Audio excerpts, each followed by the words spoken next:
Hi friends, welcome back to my channel. I'm Brittany and I have the perfect beginner scrap busting projects for you today. We're going to be making 4 different kinds of fabric bookmarks. This is the most popular that sells really well for me around the holiday season for stocking stuffers and just really quick, easy, cheap gifts. This is the traditional fabric bookmark with sewn in edging, and we've got a flap right here. And I also have, if you want to click the link down in the description below, a freebie insert. So when you're giving the gifts or if you're selling these at markets, customers or friends actually know what it is that they're looking at.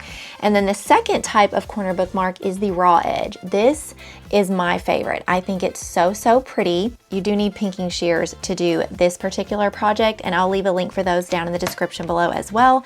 And then the other two are the more traditional sized bookmarks. This is a sewn in edge with a little tab, and this is a raw edged bookmark. I don't know if I've ever said this on my videos, but my window looks out over these really big trees in my front yard, and the leaves are changing right now, and they're so pretty. There's something about when this season changes in the fall, it just does something to my crafty brain, and I just want to try like all the things. I want to try all the patterns.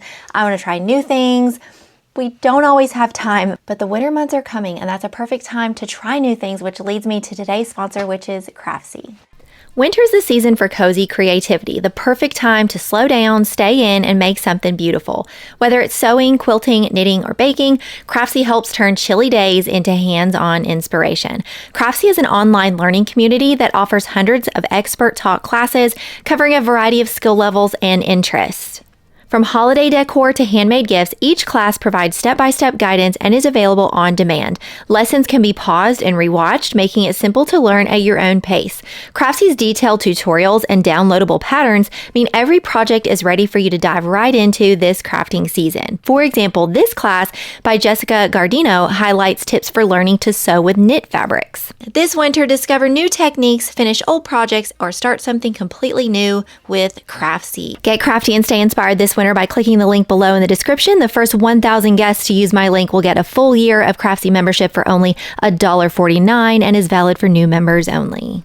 Thank you again to Craftsy for sponsoring today's video, and now back to the free tutorial. Starting with the traditional fabric bookmark, you're going to need 3 pieces of 4-inch square fabric. You're going to need 2 squares of medium or lightweight interfacing cut at 4 inches. I have medium weight Pellin 40 or 50, I can't remember right here. I do recommend medium, but if all you have is lightweight, that is fine as well. And scissors, quilt clips, and your iron.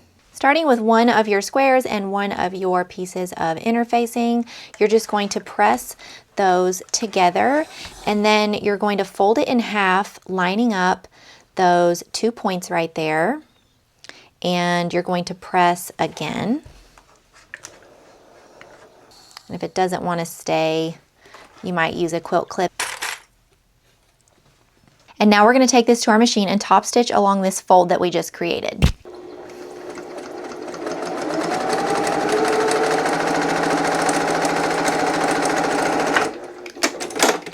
If you have any stray stringies, go ahead and trim those off so they don't get in the way later. And now let's prepare our bookmark sandwich, if you will. So lay down your last piece of interfacing, one of the squares, press if there's any wrinkles, and then we're going to take our corner that we just created and we're going to line it up point to point here, and also make sure it's lined up there. And then we're going to take this last square that we have and lay it on top. And then clip all 4 sides so the fabric doesn't shift while we're sewing. So with the corner part up here, the corner part I've got clipped up here, we're going to sew all the way around our square, but we're going to leave, I would say, about a 1.5 inch opening over here. I like to leave my opening over here away from the actual flap side. I find that it's less bulky and it's easier for the next step. So I'm going to take out this quilt clip about 1 inch from the bottom, and we're going to use a 1/4 inch seam allowance, and make sure you back stitch when you start and stop your stitching.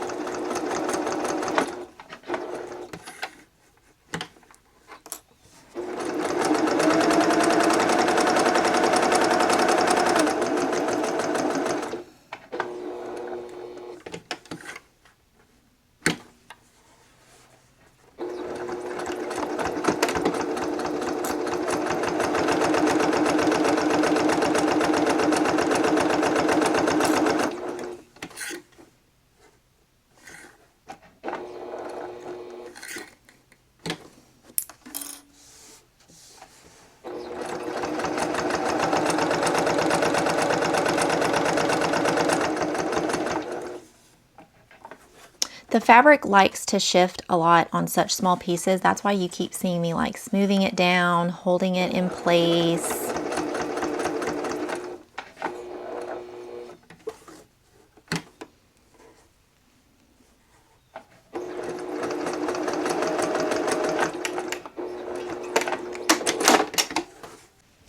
Now with your square, you're going to clip your corners, meaning not right up against the stitching, but just about 1/8 of an inch out from your corners.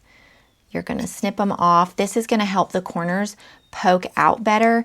And if there's any extra like bulk like that, just trim that off. And then I'm going to go ahead and add some notches on either side of those clipped corners.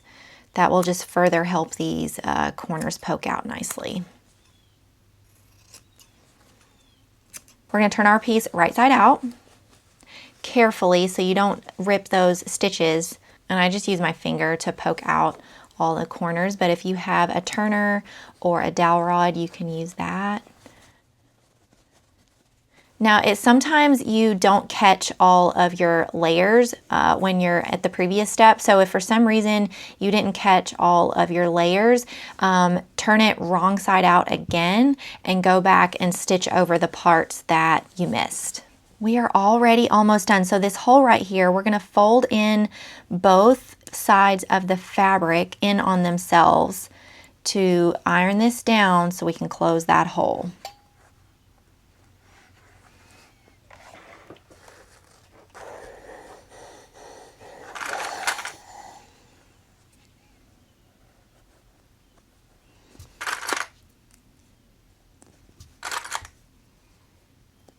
And sometimes a little bit of the threading from that back stitching pokes out, and I just pull that out a little bit and snippy snippy. For this last step, we're going to close up this hole and do a top stitch at the same time. So we are going to start our stitching right here and come all the way down here, closing up that hole, and then end over here. Now, in order to be able to do that, I kind of gently pull up that flap a little bit so that I can get my presser foot in here.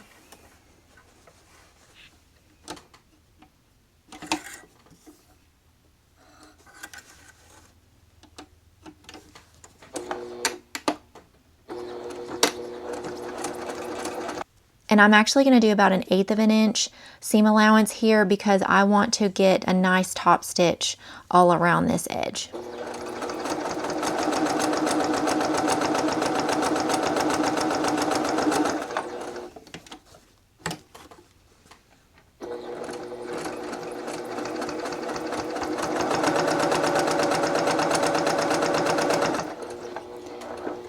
And when I get close to this side, I'm just going to gently lift that flap up again on this side. Back stitch. You're just going to trim all your threads. Give it one more press to flatten it out. And there you go.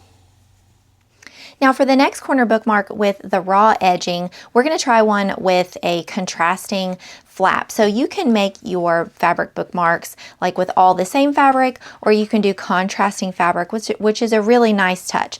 However, this one is a few different materials. So you'll still want your 2 squares of 4-inch fabric, a 4-inch square of contrasting fabric, and you still need a 4-inch square of medium or lightweight interfacing for the corner.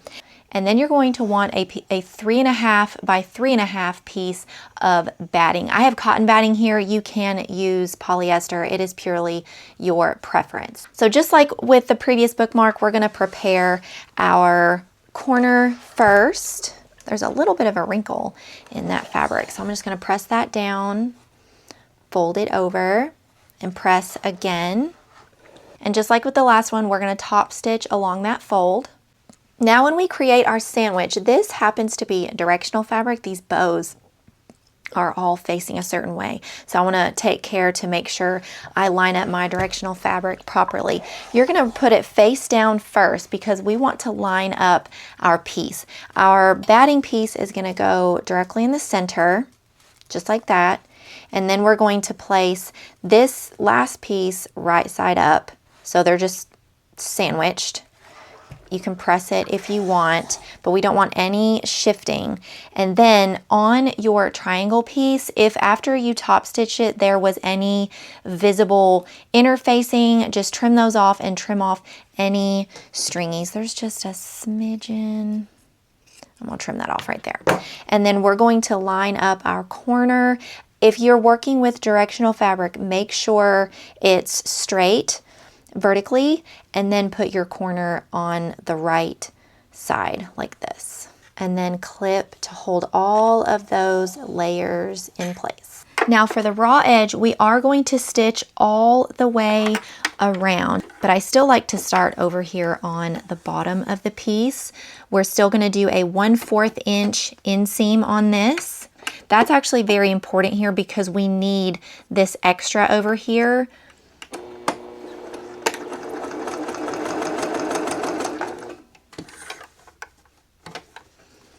Make sure you're holding all the layers in place so they don't shift. I don't know if you can see it in the camera, but mine is wanting to shift.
Now the last step for the raw edge is just to trim all around the outside with your pinking shears. Now if you have never used pinking shears, they're not super fun in my opinion. They're very stiff.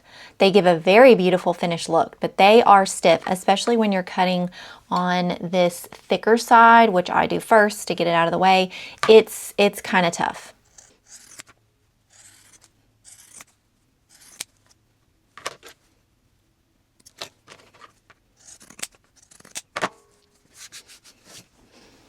And there you have it. So the purpose of making the batting piece smaller was so that it's not quite as bulky and visible when you're making your raw edge. Now, if it's visible a little bit, it's okay. It's a texture thing. It's purely preference, but I think using the pinking shears is a really pretty touch.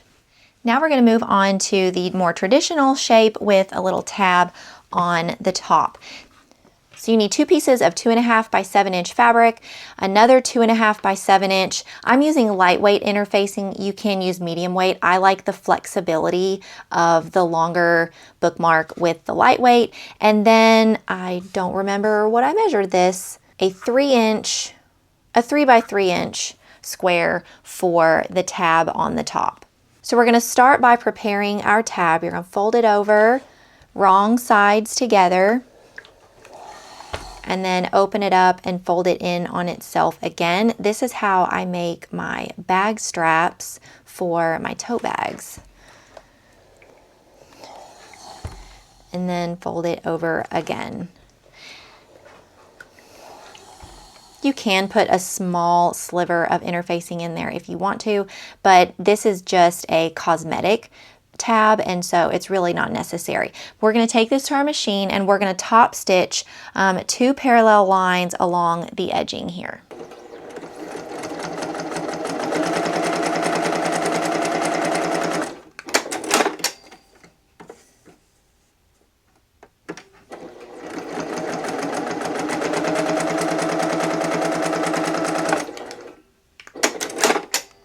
Just trim off any strings so they don't get in the way.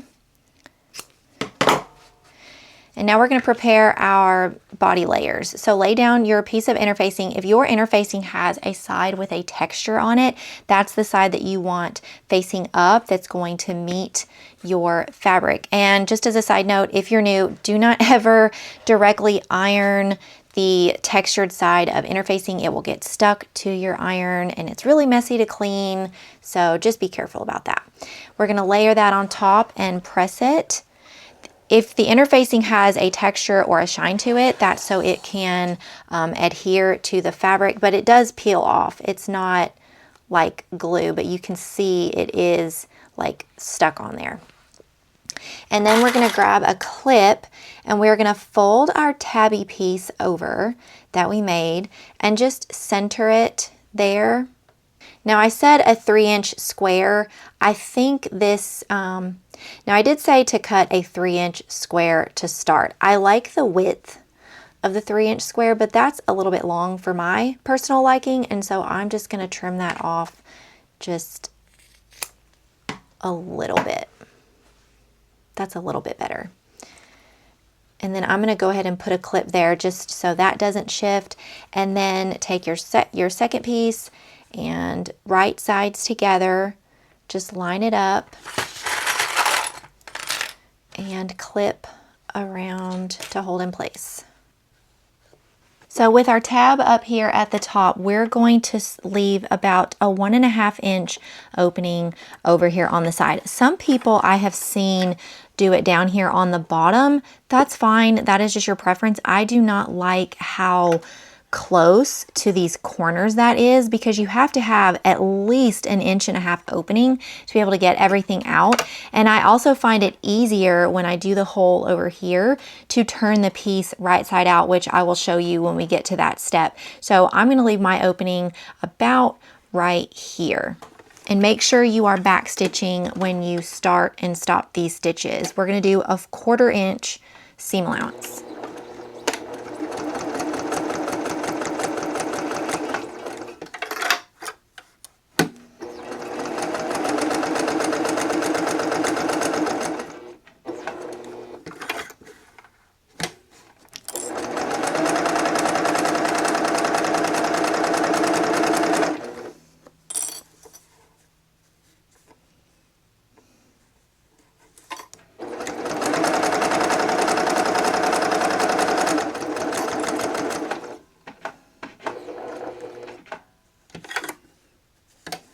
Now when you get to the tab, again, this is a cosmetic tab. It's not going to be like pulled on a whole lot, but it's just kind of ingrained in me when we have pieces like this to back stitch over it. So that's what I'm going to do. I'm going to go over it, back stitch, and then move forward.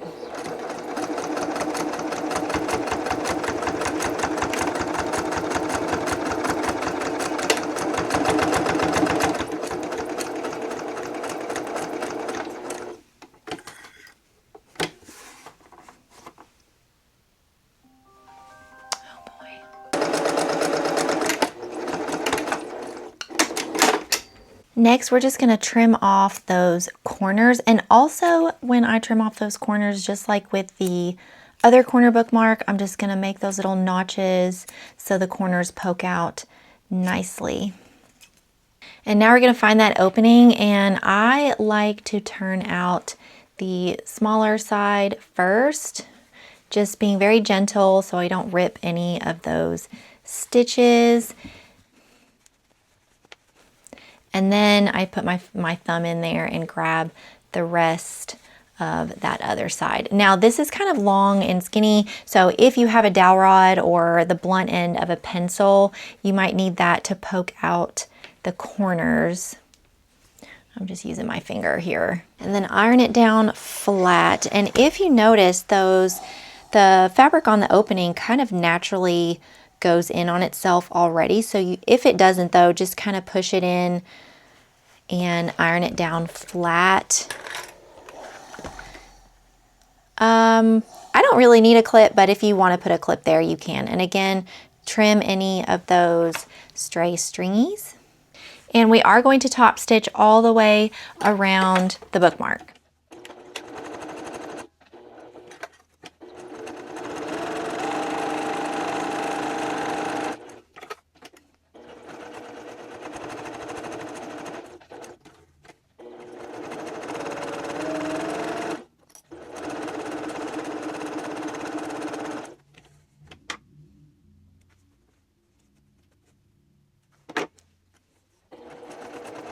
When you're sewing with darker fabric, make sure when you're top stitching, if you're doing something where you're going all the way back around and then you're meeting the stitch that you started with, make sure that you line up this ending stitch with the starting stitch, because it will be much more visible on darker fabric like I have here.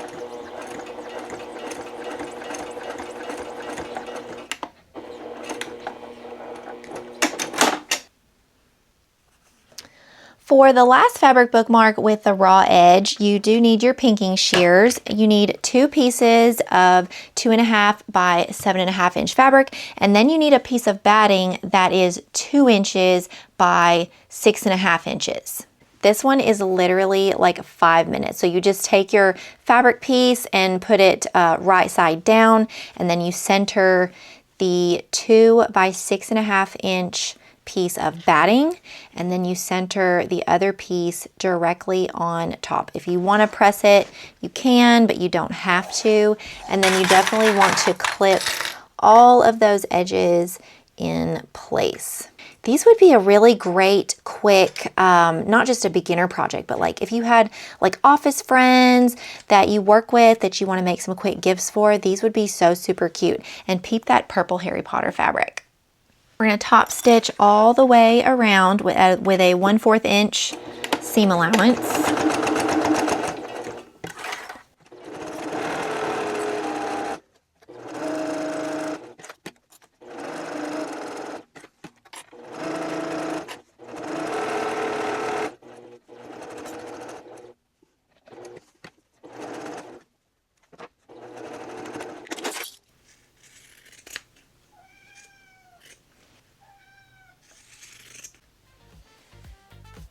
Friends, it was super fun sewing with you today. Don't forget that you can get that free insert, whether you're gifting these or you want to make these to sell. Make sure you grab one of these inserts, and I did take off my logo there so you can put your own logo on it. Make sure you like and subscribe so you don't miss any future crafty content, including free patterns like these. See you later, friends.